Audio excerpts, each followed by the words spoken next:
Hi everyone, I'm Alexa Torres from Iowa CCI Action Fund and Nationals People Action. I am a high school student, I am 16 years old, and I am a proud daughter of undocumented immigrants.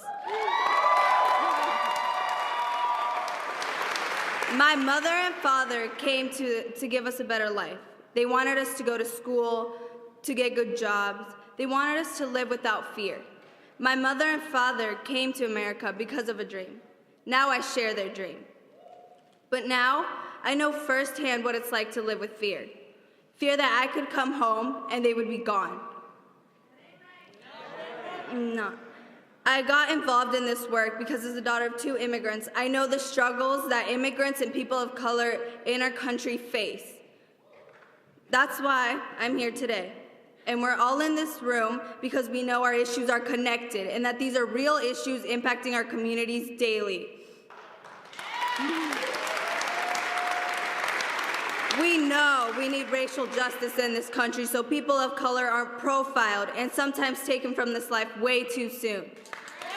We know we need racial justice in this country so corporations can't profit from inhumane separations of families like mine. We know we need environmental, climate, and agricultural justice so we have a planet for future generations, not dependent on fossil fuels like the Keystone and Bakken pipelines. And so corporate agriculture no longer destroys our land and communities. We know we need to get big money out of politics so everyday people like you and me can run for office and champion policies that put people before corporate greed and their agenda. We need and are fighting for a government of, by, and for the people, and an economy that works for everyone, not just the wealthy few.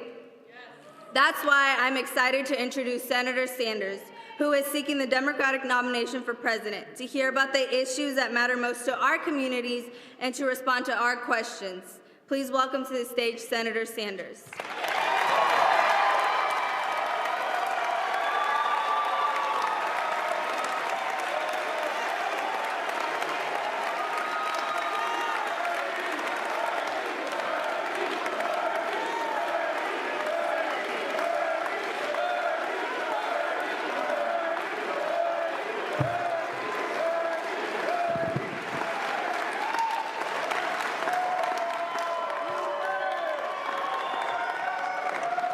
Alexis, thank you very much. Thank you, Alexis, for your generous introduction, but more importantly, thank you for your courage.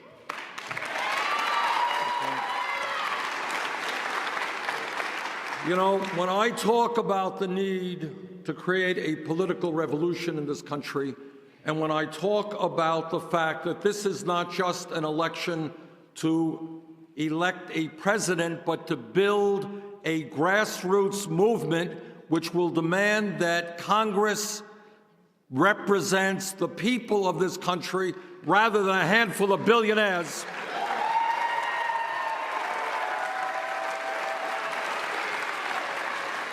What I am talking about in 50 states in the country is what CCI is doing right here in Iowa. Guys, thank you very much. You are doing it. You are bringing people together from all walks of life to say that government cannot continue to be dominated by wealthy campaign contributors and big money interests. Thank you for being a model for America.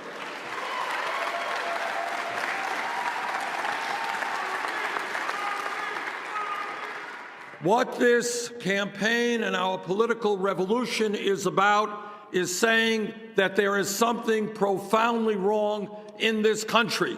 When the middle class continues to disappear, when people work longer hours for lower wages, when we have the highest rate of childhood poverty of any major country, and at the same time, almost all new income and wealth is going to the top 1%. That's wrong. Together, we're going to change that.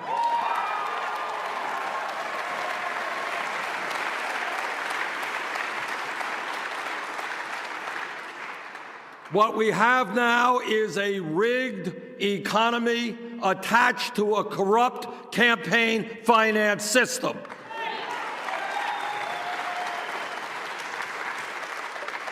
You know, when I began this campaign, people said, well, Bernie, you're a nice guy, you comb your hair really well,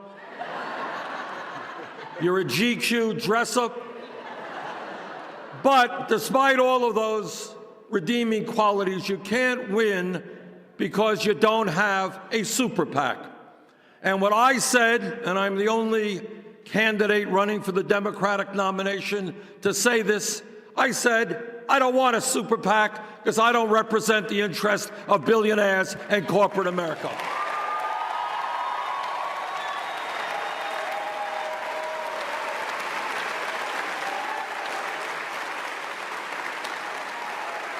So what we did, and to be very honest with you, it has blown me away. What we have done is gone out to the middle class and working families of this country and said we need fundamental changes in our economy, in our political life, in our criminal justice system, in immigration, and I'm going to fight for that, but I need your help. And you know what's happened over the last 8.5 months? We have received 2.5 million individual contributions, more than any candidate in the history of the United States of America.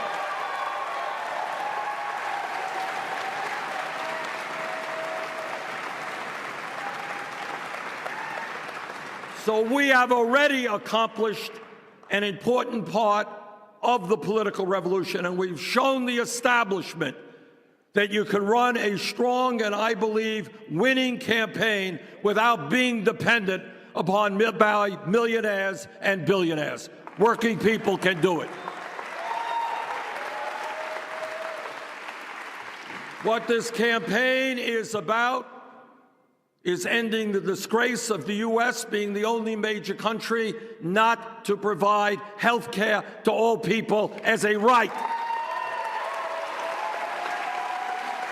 Thank you, nurses. What this campaign is about is saying we will end the disgrace of having more people in jail than any other country.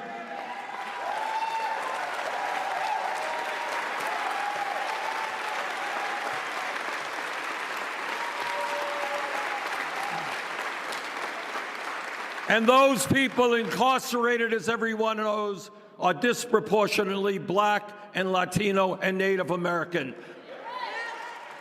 We are going to bring about real criminal justice reform for a broken criminal justice system.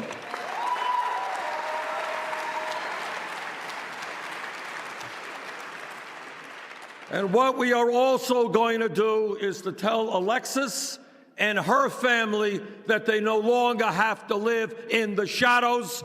We're going to pass comprehensive immigration reform and a path towards citizenship for 11 million undocumented.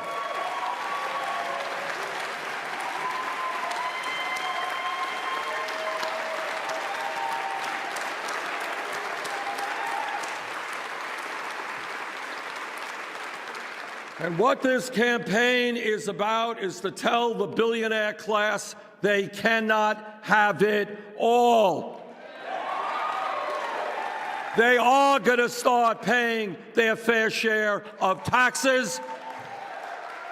We are going to have a trade policy which represents the needs of working families, not the CEOs of large corporations. We are going to expand Social Security, not cut it. And yes, together, we are going to take on the fossil fuel industry.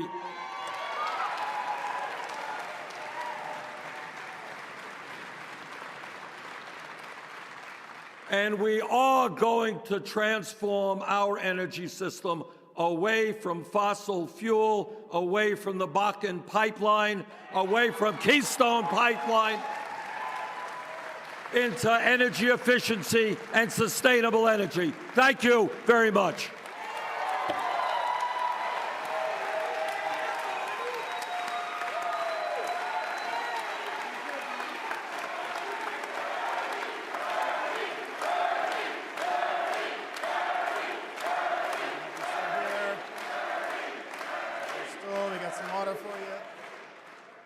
Senator Sanders, as you know, we're going to hear from some incredible grassroots leaders with questions for you, as well as two esteemed journalists.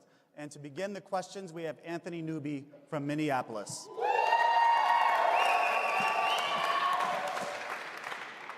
Hello, Senator Sanders. My name is Anthony Newby. I'm from Minneapolis, Minnesota, in a group called Knock. And we've got about 100 folks in the room today. We want to thank you so much for coming. I want to first start by saying welcome to the Midwest, welcome to Iowa, and thank you. I have not decided who I'm voting for yet, but I want to thank you for being a candidate who's been the most unapologetic in my lifetime on taking on corporate interests, and I want to thank you for that.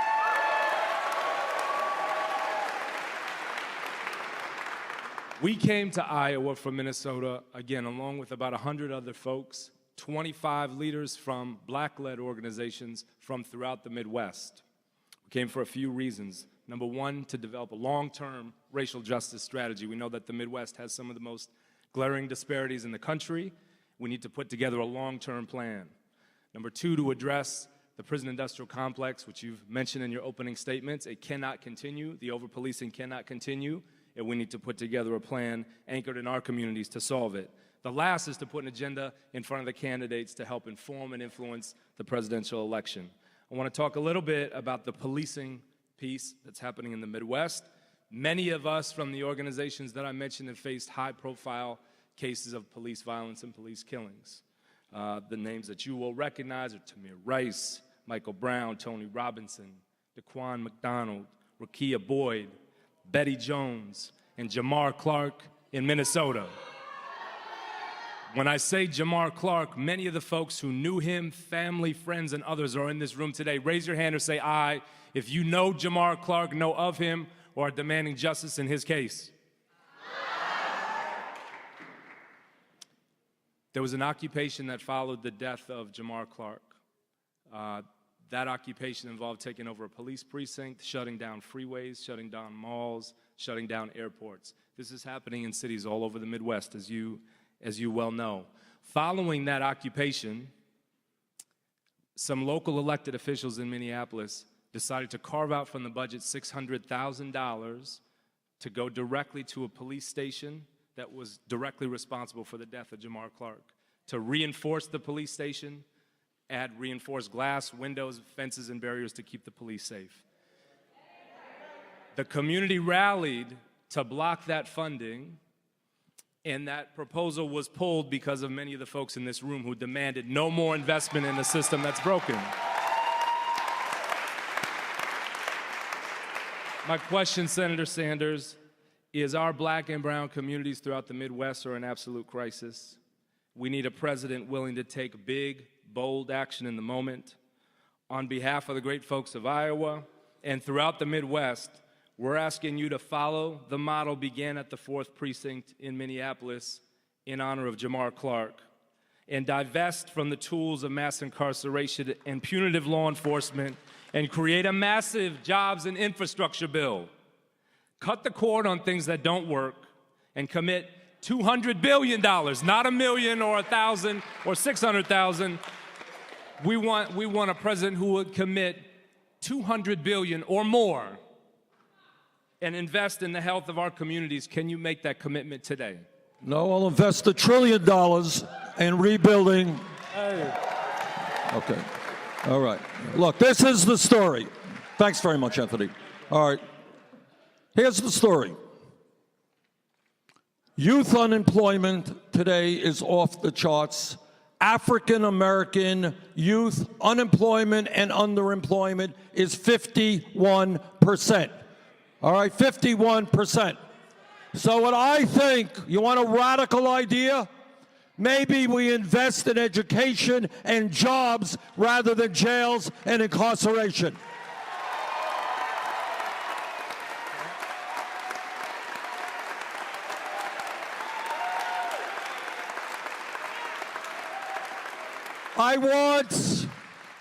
Here's another radical idea. Instead of having more people in jail than any other country, how about having the best educated workforce in the world?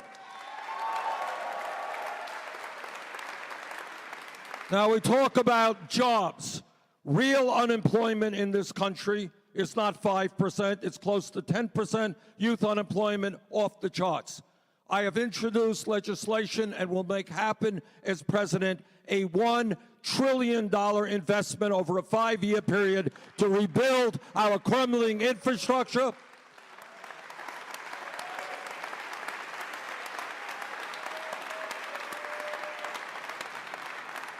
To train, not everybody wants to go to college. We need plumbers, we need electricians. As we transform our energy system away from fossil fuel, we need people installing solar panels, insulating homes.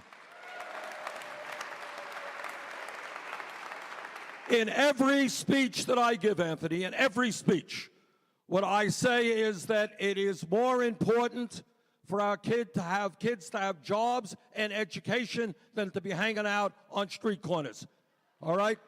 So yes, when I talk about a political revolution and transforming America, there will be a huge focus on the needs of our young people and creating a full employment economy. No more tax breaks for billionaires. Senator, I want to follow up on this. Senator Sanders, I'd like to follow up on Anthony's question. We love the $1 trillion number. That's music to our ears. The question is, will you target that investment of $1 trillion to the communities, both urban and rural, with the highest rates of unemployment and concentrated poverty? Absolutely. If we are talking about addressing the crisis of youth unemployment and high unemployment in general, by definition, it means that we need to target that money to the communities that need it the most.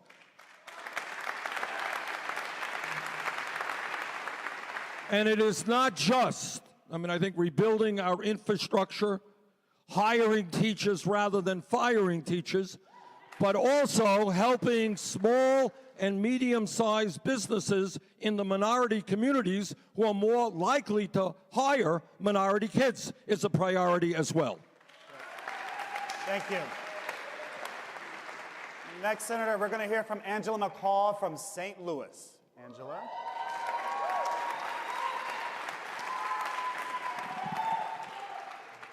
Thank you, Senator Sanders. Hello, I'm Angela McCall, and I'm from St. Louis, Missouri. Several years ago, I was a full-time college student working a part-time job while taking care of my daughter. I got behind on paying a bill and decided to visit one of those neighborhood payday lending companies. I was approved for a loan. However, I did not realize that the extremely high interest rates would result in having to take out 2 additional loans from 2 other payday lending companies to help pay each one back. As a single mother, my financial shortfall was exploited by these payday lending companies. I got caught up in a system that made things worse for me, my family's quality of life, my ability to pay back, to pay child care, medical expenses, student loans. Payday lending loans have been intentionally directed towards poor people and communities of color. That's not right. There is a need to bring relief to these communities. We need to have better regulations of financial systems that do not cause economic injustice or prey on poor people, but will instead invest in making affordable loans available to everyone. No one should feel that the only option is to take out predatory loans. Building wealth should be the focus. We need an administration that will protect us from economic violence and injustice. Senator Sanders, what would you do to ensure that the Consumer Financial Protection Bureau and other federal financial regulators interact with communities that have been stripped of wealth by abusive, predatory lending and chronic disinvestment? Thank you very much, Angela.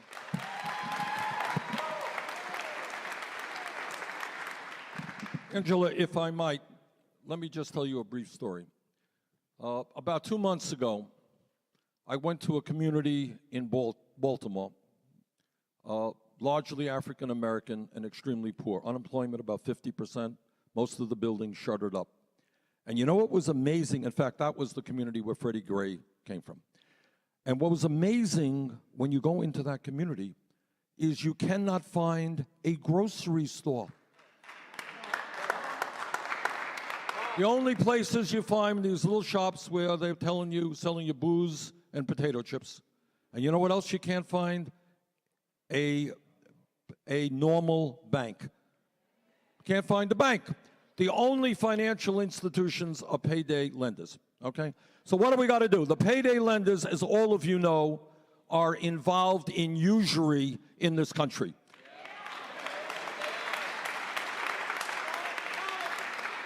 And anybody who studies religion, whether it's Christianity, whether it's Islam, whether it's Judaism, anyone knows anything, is in all cases, usury is regarded as a sin.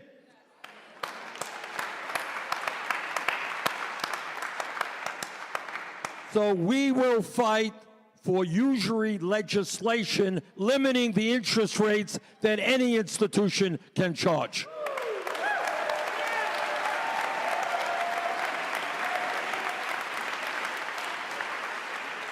And this is not just the horrific behavior of the payday lenders.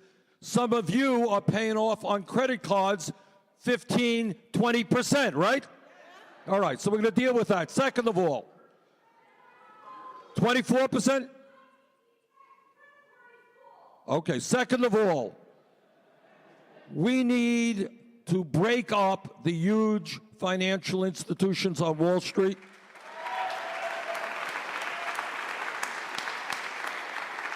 Reestablish Glass-Steagall and create a financial system which works for consumers, small and medium-sized businesses. Third of all, to be very specific about your question, Elizabeth Warren and I have worked on an issue which I think is a very interesting one. If you are living in a low-income community, and if there are no normal banking outlets in your community, you know what I think the alternative is? Not payday lenders. I think we've got to get rid of them. The alternative is to say to the United States Postal Service, which has offices in almost every community in America, that we will use the Postal Service to get involved in basic banking services.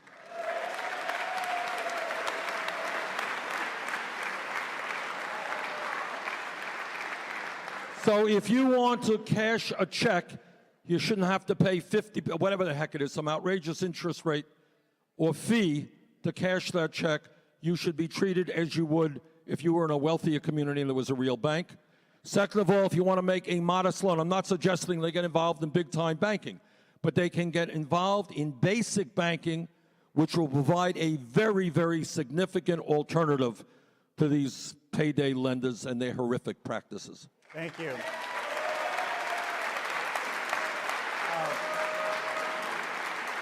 Thank you, Senator. Thank you, Senator. And I appreciate the particular name dropping of Senator Warren. We happen to share the last name. I think we're related. So I appreciate that. We're going to hear next from Rekha Basu. She has 2 questions for you.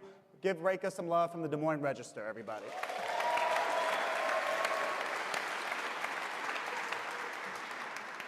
Welcome, Senator Sanders. It's good to see you again.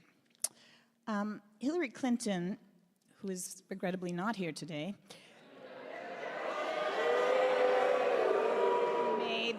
made the claim yesterday that when President Obama wrote his op-ed about not being able to support someone who doesn't back his gun control measures, he was referring to you.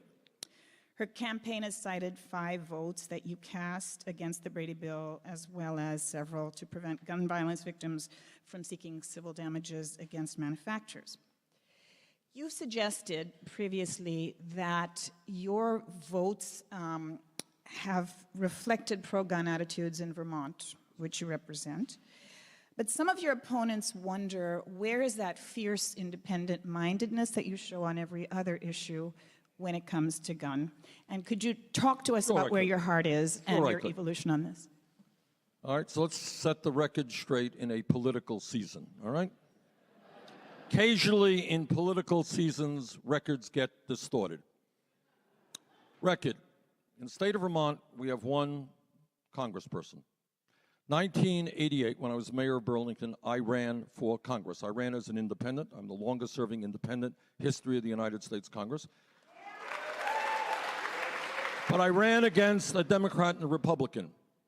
And you know what the gun people in that election said in 1988? Vote for the Republican, vote for the Democrat. Don't vote for Bernie Sanders, because he believes that we should ban the sale of assault weapons. I lost that election by 3 points. That was back in 1988, when I uniquely among candidates for that seat came out for a ban on assault weapons. Number two, I know I'm being attacked as being a stooge for the NRA. Well, some stooge. I have a D- voting record, lifetime voting record for the NRA. Not quite a stooge. Number three, as a member of the House and the Senate, I have voted for instant background checks, and I absolutely agree with what the president is trying to do in his executive order.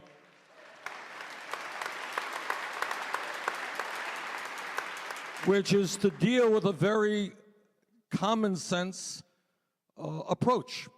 And that is, right now, while we try to improve and expand the instant background check with the goal that the vast majority of the American people support of making sure that nobody who should not own a gun is able to buy a gun. All right, that's the goal. Problem is, right now you have a situation where in gun shows and on the internet, people can circumvent the instant background check. I think that that is absurd, and I have voted to end the gun show loophole, and I want to see a situation where every person who purchases a gun in the United States of America undergoes an instant background check. I don't think that's a radical idea.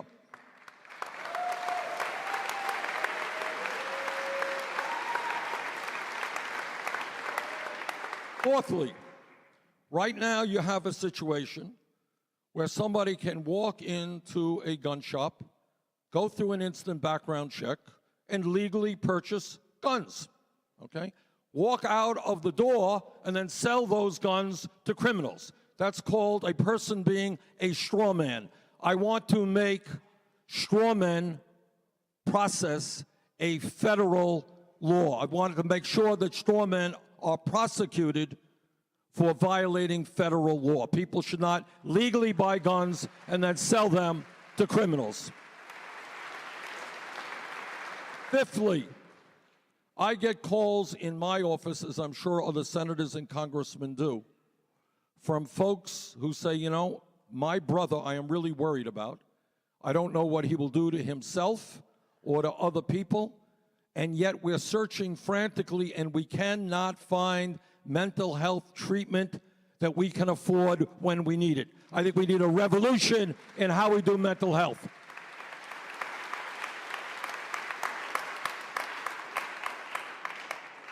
So I believe, by the way, coming from a rural state that has virtually no gun control, that I am uniquely positioned to bring about a consensus of the American people. Not everybody is going to agree. It's a divisive issue.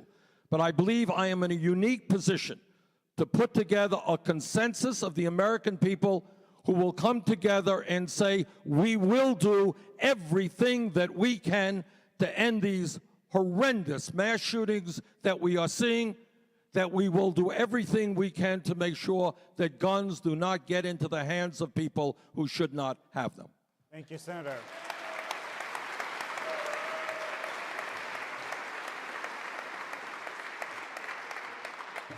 Thank you, Senator. I want to shift gears for a minute and talk about foreign affairs, and in particular, the role of U.S. foreign policy when it comes to upholding human rights and women's rights internationally. So I'm wondering what you think that role should be, and whether you believe that in situations like Boko Haram in Nigeria kidnapping schoolgirls, or the Taliban's repression of women in Afghanistan, or honor killings, mass rapes, female feticide, female genital mutilation, child marriage in various parts of the world, should they ever warrant direct U.S. intervention? And I'm talking about any kind of intervention, military intervention, withholding of foreign aid, diplomatic pressure. And how would you balance the line between necessary global pressure and heavy-handed intervention on behalf of populations in sovereign states that don't have a voice? That's a light question. That is an excellent question. It's a difficult question, and it can't be answered simply. I think what makes our country great is that we have had a history for so many years, a far from perfect history to be sure, but a history which has stood up and fought for human dignity. Now, we have failed in many ways, but we have also been a beacon of hope for people all over the world. And as president, I once again will shine that torch as high as I can to say that the United States of America believes in human dignity, and we believe in social justice, and we believe in equal rights, and we will end and help countries all over the world end all forms of bigotry and prejudice. That's what I want the United States to be seen as, a country all over the world. Now, I will also say, and broaden your question a little bit, that we talk about foreign affairs in a very dangerous and ugly world. You should all know that you're looking at a former congressman who heard what George W. Bush and Dick Cheney and others said about the need to invade Iraq. I listened to them, and I believed that they were not telling the truth. I voted against the war in Iraq.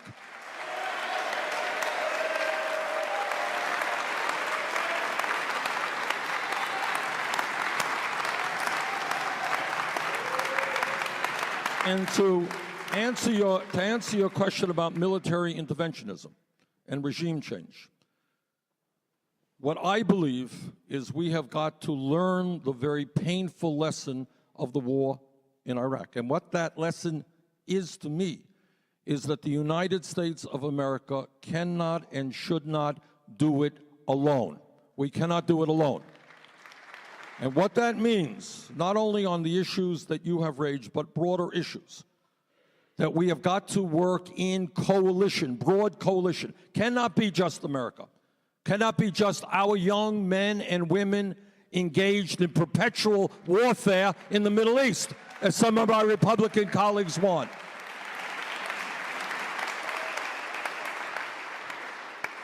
So when you're looking at a horrific, unimaginable organization like ISIS, whose barbarism includes sexual slavery.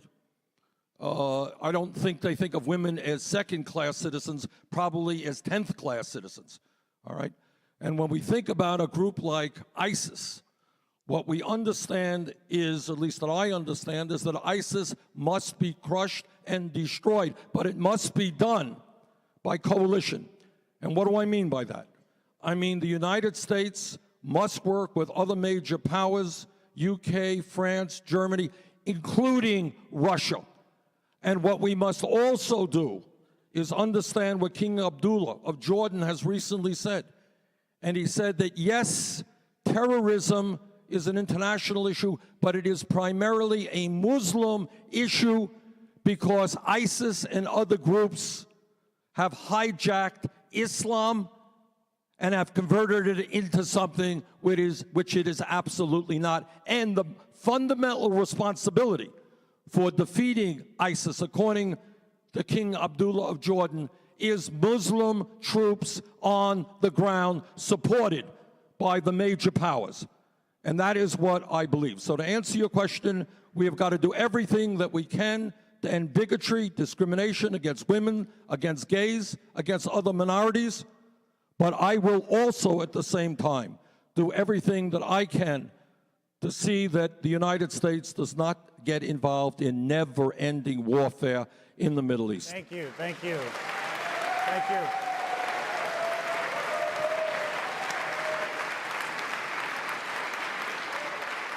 Senator Sanders, we're going to bring the issues back to domestic issues, and particularly an issue facing not only this next questioner in the South, but around the country. So next we'll hear from Keisha Saffold from Alabama.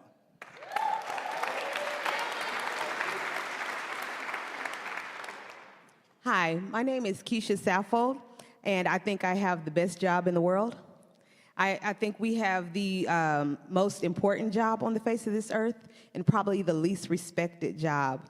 And I own 2 child care centers in Dothan, Alabama.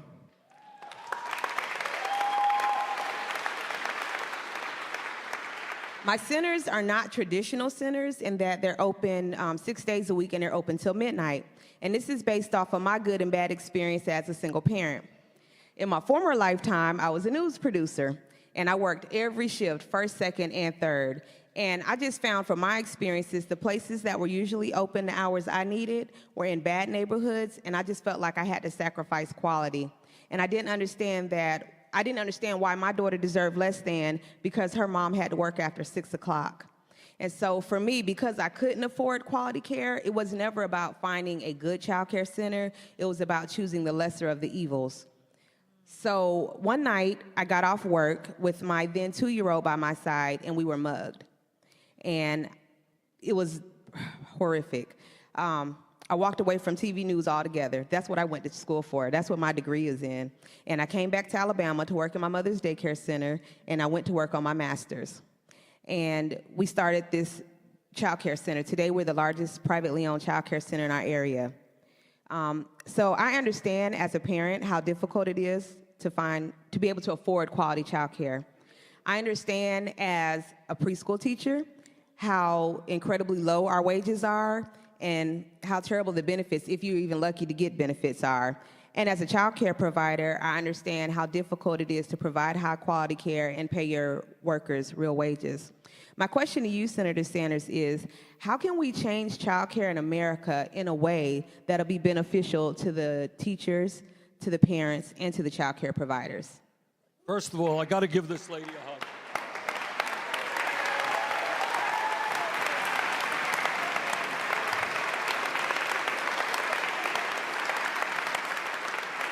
You've touched the subject. Now, I know we got to get out of here within an hour, right? But she really gets me going here. I can go on for about 5 hours on this. And I hope Jane's not upset that you're kissing other folks on the stage, Senator. Keisha, first of all, thank you so much for the extraordinary work that you are doing, all right?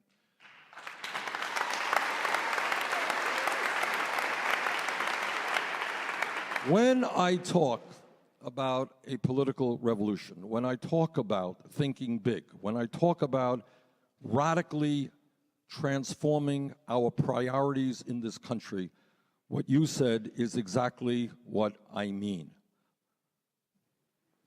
When I was mayor of the city of Burlington, when I was elected, you know what the very first meeting that I held, which is when I ended up meeting my wife, Jane, by the way, because she was interested in children's issues as well. We talked about children, okay? And out of that came, to make a long story short, what was, I think then and probably now, one of the largest child care centers in the city of Burlington, after-school programs for our kids, a community, a teen center for kids to play their loud and terrible music. But it was a very successful effort. A Little League program in the low-income area of our state, a kids' newspaper, et cetera, et cetera. But let me talk about what Keisha was saying and talk about how crazy the priorities are in this country. Every psychologist who studies the issue understands the most important years of a human being's life in terms of emotional and intellectual development are 0 to 4.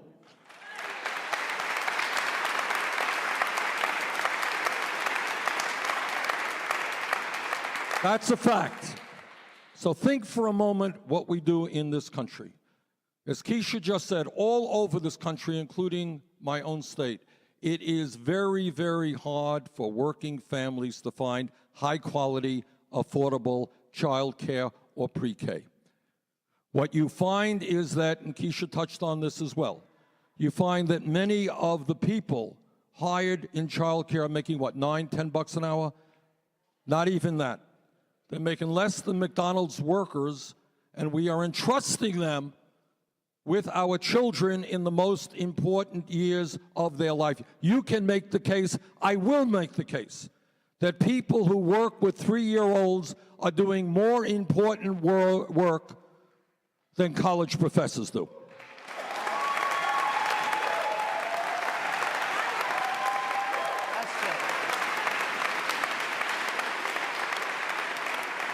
Now that I've lost the college professor vote, all right. So what do?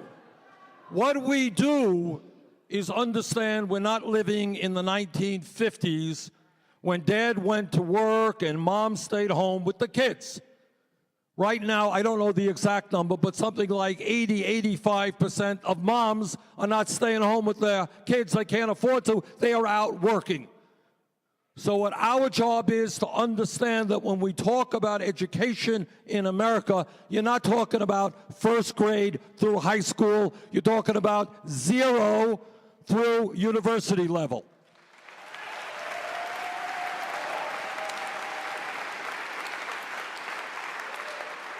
Ultimately, Keisha, and I'm not promising you we could do this in the first year, but ultimately what we should do is expand public education. Now, right now, I have a proposal to make public colleges and universities tuition-free.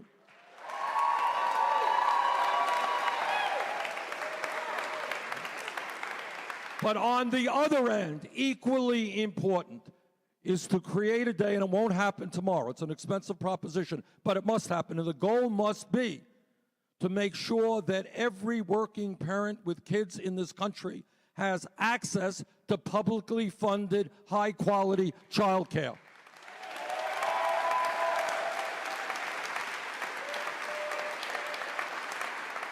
You know, everything gets tied together. You know, as we all know, one issue is related to another issue, related to another issue. If we have real unemployment in this country of almost 10%, if we have kids who are hanging out on street corners, what about creating many hundreds of thousands of jobs by training our young people to work effectively in child care centers all over this country?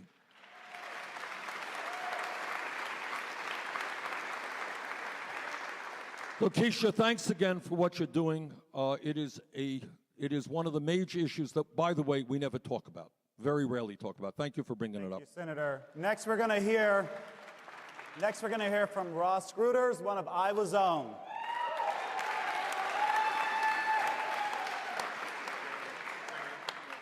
My name is Ross Gruters, and I've worked as... Try this for the third time. My name is Ross Gruters. I've worked as a union locomotive engineer for over a decade now. And we all know that unions have been at the front of the fight for better wages and working conditions. Similarly, environmentalists have been at the front of the fight to protect the health and safety of our communities and our planet. Unfortunately, opponents of both labor and environmentalists work to pit the two against each other. As a union member and an environmentalist, I've worked with Iowa CCI Action and Railroad Workers United, a rank and file caucus of railroad workers, to do both, to put the health and safety of our communities and our working economic conditions together and first. So nationally, what that's looked like is organizing across the country with other environmentalists, labor and railroad safety and environmental conferences, along with my fellow environmentalists. Here in the state of Iowa, what that's looked like is protecting our land, water, and resources so that we can oppose harmful big oil land grabs like the Bakken pipeline across our state. As you know, Senator Sanders, there are movements all over the world to transition away from fossil fuel dependence. As president, what will you do to support the people working to protect the future of our planet while still ensuring quality economic opportunity for working people? Ross, thank you. And Ross, you're absolutely right that there are reactionaries who want to pit those of us who are environmentalists against those of us who are pro-labor and understand the need for decent paying jobs. But you know and I know there really is not a contradiction. So two things. We have introduced what I am quite confident is the most comprehensive climate change legislation in the history of the United States Senate. And what that does is not only impose a tax on carbon to provide major disincentives for the production of greenhouse gases, but what we also do is put a huge amount of money into helping people who in one way or another are impacted by the transformation of our energy system.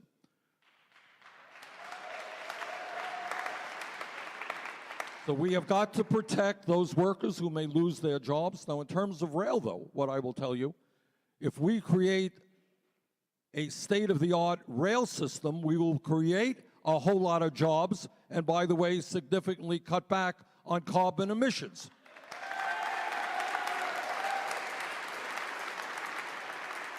So bottom line is, I believe if we are sensitive and sensible, we can transform our energy system, we can create millions of decent paying jobs in the process, and we can protect those workers who are impacted by the transformation. That's my goal. Great. Thank you.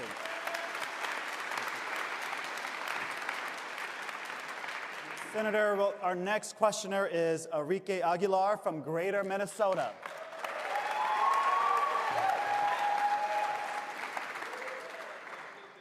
Hello, I'm Enrique Aguilar. I'm from the Greater Minnesota area, and I'm a U.S. citizen being punished physically, spiritually, emotionally, and psychologically by the broken immigration system as it is today. My husband works over 50 hours a week to provide for my family, and I'm home caring for our 2-year-old son, with the suffocating fear that at any moment my husband can be deported. I still remember that something as simple as dropping him off at daycare was catastrophic for our family. I got the phone call that my husband had been pulled over, taking our son to daycare. He was in the back seat, and I was too far with the only Minnesota driver's license to save my family. I can remember overhearing the police officer say, "I'm going to take you in and I'm going to place your son in child protection services," as if that was a solution to the problem. That was a direct threat of my family's stability.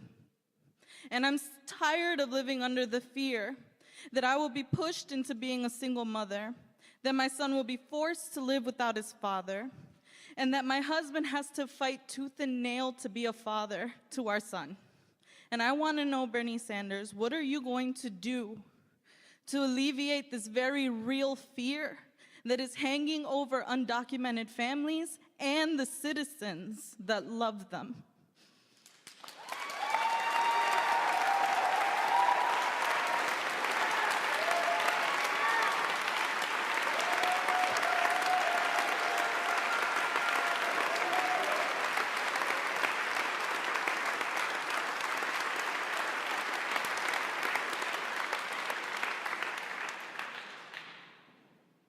Thank you very much for your willingness to share with us what is a very personal experience. Let me answer it this way. For a start, I work closely with President Obama and agree with him on many issues. I do not agree with him on his policy toward deportation.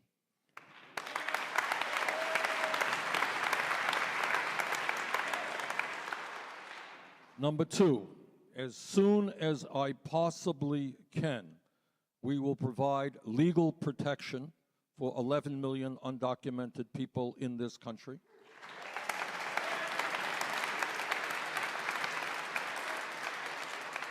I will do my best to get Congress to pass comprehensive immigration reform, but if they don't do their job, I will use all of the powers that the president has to protect undocumented people.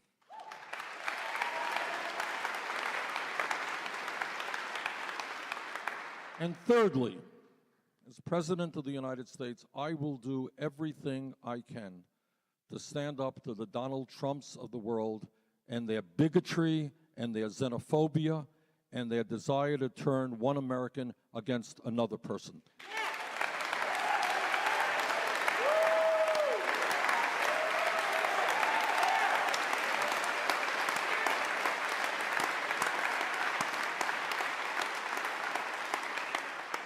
The Trumps of the world and the other demagogues like this understand that the rich get richer and everyone else gets poorer when you divide people up. So you have a Trump who for years was insulting the African American community by telling us that the President of the United States was an illegitimate president, not born in America. All right? And then you have, and by the way, stirring the fires of racism in the process, right? Think about it. President of the United States won, pretty strong vote, reelected, pretty strong vote, and you got Trump and others going around, oh, he's not a legitimate president. You know, it's a funny thing about that. My dad was born in Poland. I'm the son of an immigrant. Okay, I'm the son of an immigrant. Nobody has ever asked me for my birth certificate. Maybe it has something to do with the color of my skin as opposed to Obama's skin.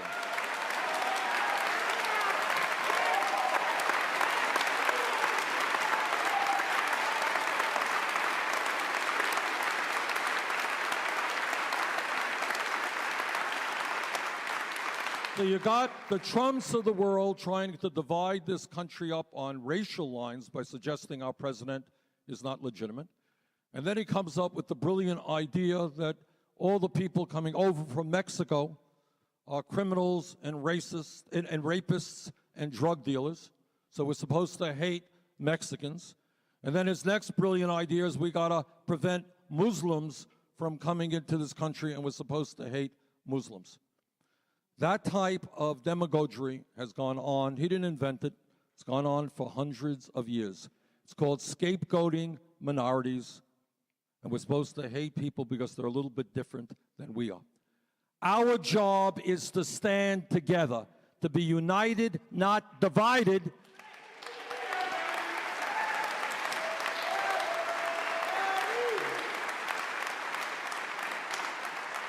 And with our unity to, in fact, take on the people who are really wrecking the middle class today, and that is not Latinos who are picking tomatoes at $8 an hour, I can tell you that. Thank you, Bernie. So next up, we're going to hear from George Zornick from The Nation magazine. Senator, thank you. I'd actually like to follow up on that issue. As you know, around Christmas time, the Obama administration stepped up deportation raids for families that came from Central America, particularly child migrants. You wrote to the White House and asked for temporary protective status for these migrants. I'm curious if you were to become president, what your criteria would be for granting that status, because theoretically over 4 or 8 years there would be unforeseen crises, other groups asking for that protection. So how do you evaluate their claims, and who would you grant it to? Good question. And this is what I think. Once again, what this country has historically been about is a beacon of hope. You know, it sounds rhetorical, it sounds overly dramatic, but that's true. All over the world, people look to the United States, Statue of Liberty. They fled oppression, came to a country of freedom and democracy. Now, what you're talking about is the fact that people have fled Guatemala, Honduras, other countries, where communities are literally being run by the drug cartels. What we know is that some people who have been forced to go back have been killed. So if you're asking me what my status is, what a refugee status is in general, it says that when somebody is forced to flee their country because they and their families are unsafe back home, they could be killed, they could be illegally imprisoned. That to me is what refugee status is about, and I think we have the moral responsibility to protect those people, and that's what I would do. Thank you, Senator.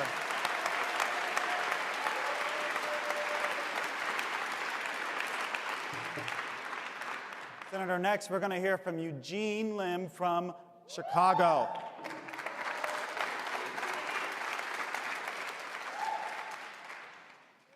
My name is Eugene Lim. I'm from Chicago, Illinois. Illinois is sinking into economic catastrophe because of budget cuts. And I am a hard-working, college-educated American whom budget cuts could kill. I receive Medicaid, which helps me with my depression treatments. And I'm very precariously employed at an underfunded homeless shelter where I help the homeless go back to school and find jobs. So my state-funded shelter turns people away and lays staff off every month because decades of tax dodging by Illinois' wealthiest broke our state budget, which corporate Republicans and Democrats alike refuse to balance by taxing the 1% more. Instead, they shut shelters like mine. They cut Medicaid programs like mine, and they defund every public good. Rich people and corporations abuse our political system. Seeking profit, they buy public office like our own Governor Bruce Rauner did with $30 million of his own finance capitalist cash, and then they push budget cuts. And then they push tax laws that lift their profits but stifle the kinds of targeted investment strategies we've been talking about today. So all of this is called austerity. Senator, how will you fight big money in elections? And how will you raise revenue to fight big money's austerity politics? Thank you, Eugene.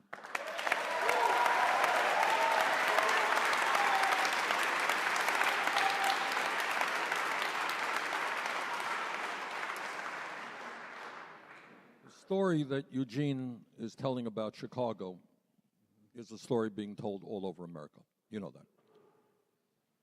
What we have is massive income and wealth inequality. So Eugene, what I know you know is that over the last 30 years in this country, there has been a massive transfer of wealth, a redistribution of wealth from the middle class to the top 1/10 of 1%, who have seen in that 30-year period a doubling of the percentage of wealth they own.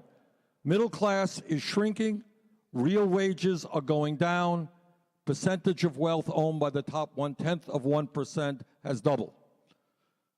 What I believe is that now is the time to reverse that trend.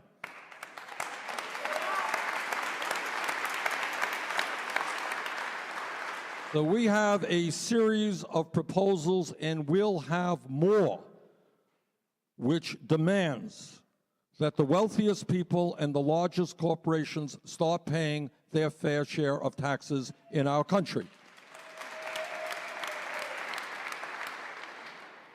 Right now, you have major corporations making billions of dollars a year in profit who are stashing their money in the Cayman Islands and Bermuda and other tax havens, and in a given year not paying a nickel in federal taxes. Okay? We are going to make them pay their taxes. That's $100 billion a year.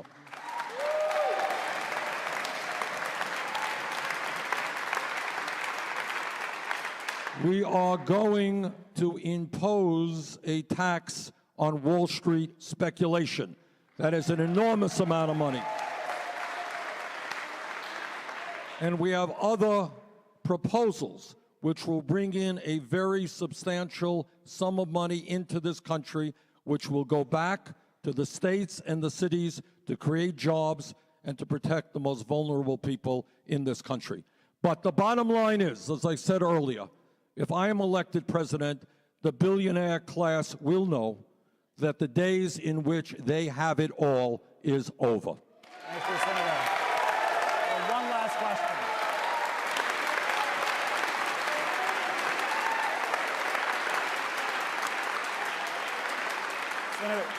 Senator Sanders, thank you for your patience. We have one last question for the afternoon from Jerome Dillard from Madison, Wisconsin. Good evening. My name is Jerome Dillard, and I came here today from Wisconsin. I am a member and an organizer with Expo, Ex-Prisoners Organizing.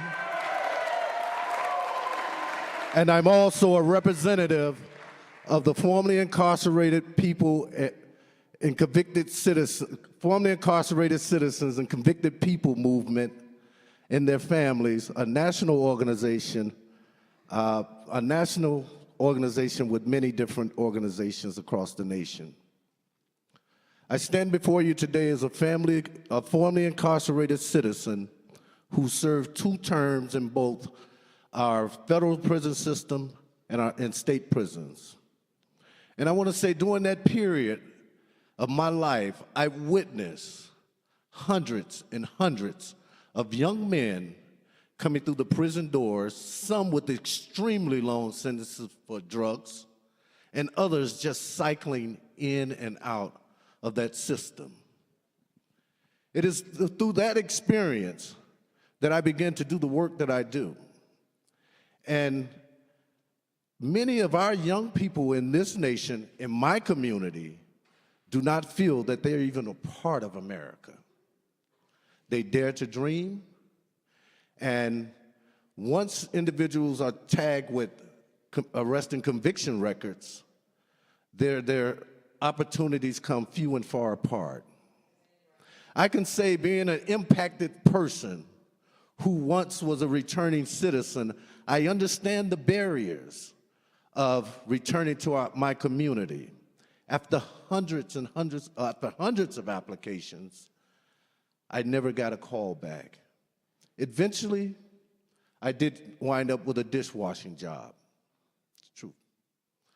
I know that 90% of the employers do background checks, and the results of that is many individuals, families, and communities are being discriminated against and left in poverty. I know that President Obama took an initiative, used his executive authority to ban the box. My question to you, Senator Sanders, is when you're elected, will you use executive authority, I would say in the first 100 days, to ban the box for those corporations who have contracts with the federal government?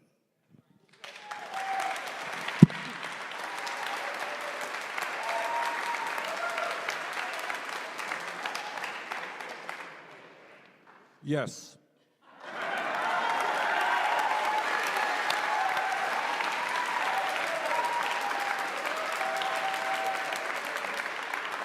Jerome, thank you very much for the enormously important work you are doing. You guys have assembled quite a panel here of people doing fantastic panel. work. Very impressive panel.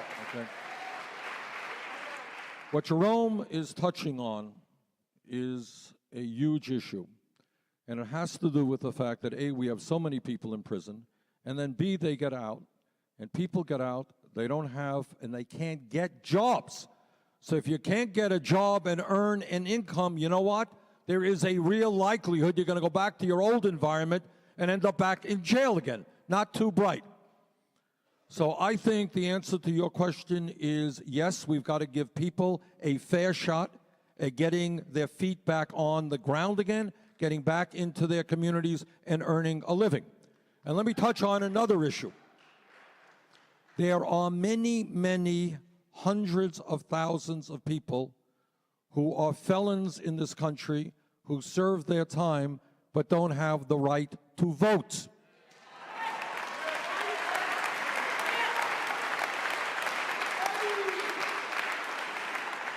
I don't have the exact number in my head, but it is a shockingly high number of African American men who have lost their right to vote and participate in American democracy. Now, I believe if somebody does his time, he's paying the price. He doesn't lose his democratic rights to participate in our society.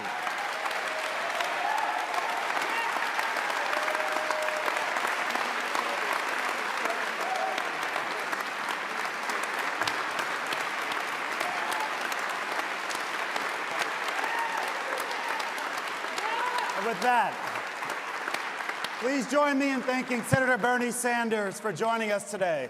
Thank you. Thank you.